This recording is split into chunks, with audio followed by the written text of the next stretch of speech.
حكيم زياش هناك خطا، كان هناك تدخل، محاوله بلال الخنوس ولكن استرجاع الكره من طرف اللاعبين ديال المنتخب البرازيلي. تبادل المحاوله وبوفال، فرصه وبوفال هدف اول لفائده المنتخب الوطني المغربي بواسطه سفيان بوفال، يضع الكره في الشباك والهستيريا على مستوى المدرجات. فرحه كبيره للجماهير المغربيه بهدف سفيان بوفال في شباك الحارس ويفرتون.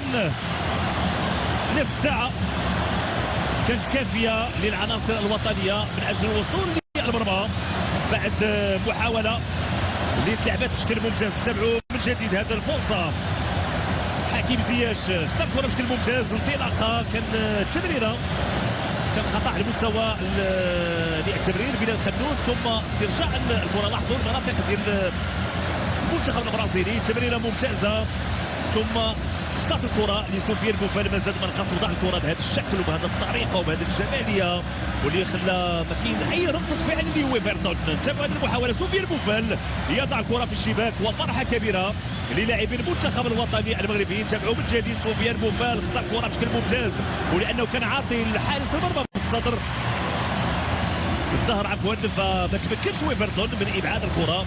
هدف اول وهدف مستحق لفائده المنتخب الوطني المغربي. اذا تغيرت النتيجه هنا العبيد غانم سيس الذي يتدخل ويبعد الكره في الوقت اللي مشات الكره لدوس سانتوس اللي دخل منذ قليل.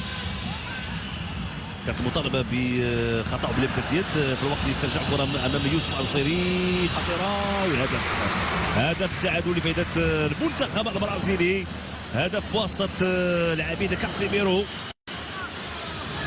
ياسين بونو كان بامكانه انه يحصل الكره ولكن الكره كتجاوز ياسين بونو وتعانق الشباك. هدف اول لفائده المنتخب البرازيلي. فرحه ديال الجماهير كذلك البرازيليه الحاضره وفرحه كبيره للاعبين المنتخب البرازيلي. العوده في نتيجه هذه المباراه سنتابع مره اخرى.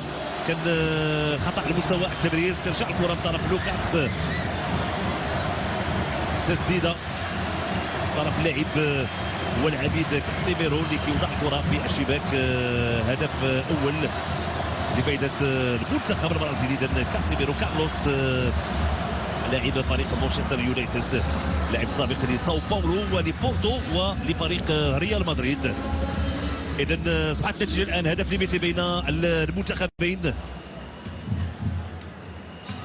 لاحظوا الفرحه كذلك ديال رامون مينيزيس مدرب المنتخب البرازيلي. منطقه جزاء، فرصه نصير مزراوي، امكانيه تمرير داخل منطقه جزاء، رفعت الكره، فرصه والراسيه كانت الراسيه والمحاوله اخرى. يحيى عطية رفع الكره، فرصه هدف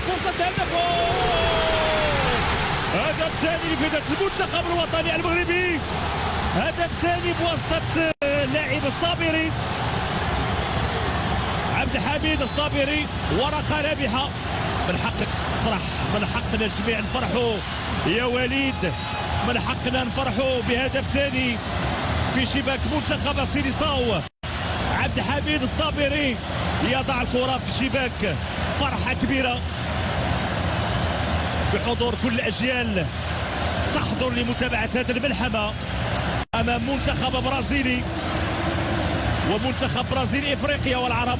تابعوا المحاوله ممتازه، تمريره والعرضيه داخل منطقه الجزاء. طلعت الكره للاعب عبد الحميد الصابري بعد تمريره من يحيى عطية الله. تسديده قويه تعانق الشباك الحارس ويفرتون.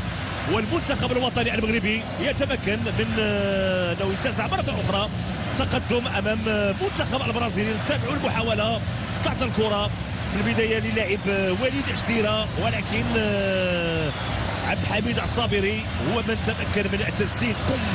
قوه لعبد الحميد الصابري، يضع الكره في الشباك. هدف ثاني لفائده المنتخب الوطني المغربي.